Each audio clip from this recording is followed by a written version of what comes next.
my name is Stephanie Mendoza, and today I'll be talking about presbyopia for my informative topic research. Alright, have you noticed that you or your parents are having to hold stuff arm's length in order for it to be more in focus and appear up close? Well, that might just be presbyopia setting into the eye. According to the global market for presbyopic surgery, by 2020, which is this year, around 2.1 billion people worldwide are walking around with presbyopic eyes. Today, I'll be talking about research that I have done these past days that I have collected from ophthalmic-based journals, textbooks, websites, and some personal experience of myself as an ophthalmic technician. I'll be talking about presbyopic by its definition, its anatomy, how it actually affects the eye, and finally, any cure or treatments. Alright, so what is presbyopia? Well, presbyopia is described as the eye having a harder time focusing up close due to aging of the eye. Actually, presbyopia in Greek is old eye. So that just means that as the eye gets older, as you're getting older, the eye is having a harder time to see up close. This happens between the ages 40 to 45, as seen right here. It can start here and then it ends at old age. Alright, so talking about that Greek word, let's talk about some more Greeks. We have Aristotle, a Greek philosopher. He's actually one of the first people to talk about presbyopia. He called it as having to deal with presbyte. He thought that younger eyes were much better than older eyes. However, it wasn't until Hermann von Helmholtz that in 1855 he finally had the correct theory and he even proved it. So, what is that theory? Well, it's not a theory anymore because it's been proven. It's whenever the crystalline lens loses its elasticity as the years go by, and the ciliated muscles as well. Alright, so what is a crystalline lens? Here's a picture of an eye. It's not forward, but it's lateral to the side actually. And here we can see the cornea, the iris, and the crystalline lens. And here's some light, and the focal point should end at the retina, where it's that yellow part right there in the eye. So why does it matter if the crystalline lens loses its elasticity? Well, let me give you some background on this. You are born with this lens in the eye, and it's really elastic when you're young. So you're able to focus things from far away to up close, anything in between. But as you get older, instead of the cells dying and getting new cells, like any other part of the body, here the cells just accumulate more. So it makes it harder for it to close and then open fast, close and open fast. It's just much harder with age. And I know you might be thinking, well, okay, why does that really matter? Well, the reason that it matters is because the light passes through your cornea and your iris. Your iris is the part of the eye that makes out color, and then it should pass through your crystalline lens and then hitting all the way to your retina.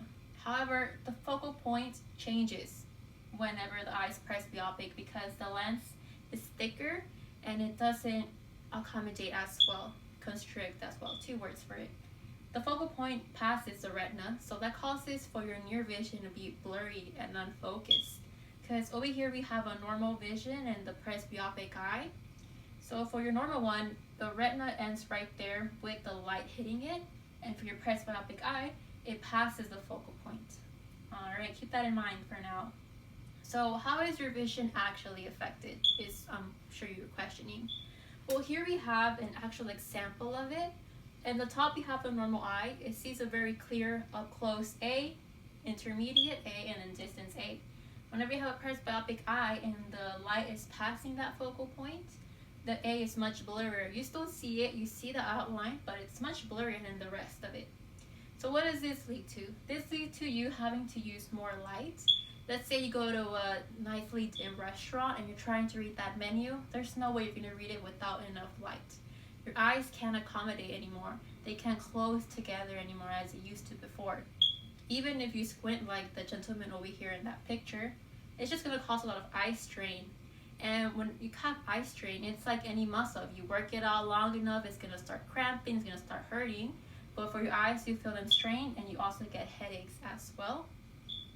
And so here we have nearsighted versus farsighted. This has to do with what I was talking about earlier, that it affects different people at different ages, different levels. Okay, so here we have myopia, hyperopia, and we have presbyopia. So nearsighted people are myopic people or myopia people. Here we have an eye, and if this is the same anatomy as a past eye, and as you can see here, the light doesn't reach the focal point as well. The reason that this happens with nearsighted people is because you have a bigger eye than normal. So instead of having a 24-millimeter eye, you have, let's say, a 26 or 27. So it makes it harder for you to see far away, but you have very good near vision. There's just less light passing through instead of 20 feet to 6 inches, right? Then you have your hyperopia, your hyperopic people, which are your farsighted people. As you can see here, it's kind of the same as presbyopia, right?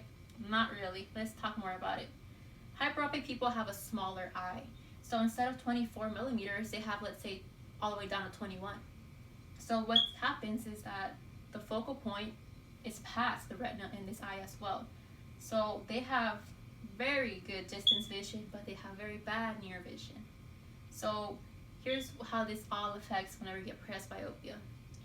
So the reason they have very bad near vision is because how their eye is made, not because of the ciliary lens getting more thick and clustered. People who are myopic actually don't notice as soon as hyperopic people that they're having issues with their vision. Mostly because they only use, for distance vision, they probably have glasses on that they need to wear. So they won't notice up close. They'll just take off their glasses and they're like, okay, that's good. However, hyperopic people already have very bad near vision. So they'll notice right away whenever their vision changes up close, because usually hyperopic people don't use glasses. They don't use any glasses because they have 20/20 vision distance. There's just no need. And so whenever you get presbyopia, usually people who are hyperopic, they have what's called premature presbyopia. So they might even notice before their 40th birthday. All right. So any cures and treatments? So I put cures with the question mark because there is no cure. It's not a disease. It's part of your aging human nature. There's just treatments for it. And here are some of the treatments. First, we have glasses. Glasses is the very standard everybody will use. Here are an example of readers. So readers are, you can buy them over the counter, Walgreens, Walmart. What they do is that there's just single lens glasses that you can put on whenever you're trying to read a book, trying to read the newspaper, trying to read your computer, and you can take them off as soon as read in distance, see in distance. And what the readers have is it has a convex lens. A convex lens is like an oval shaped, and you can kind of see it right here in these up here.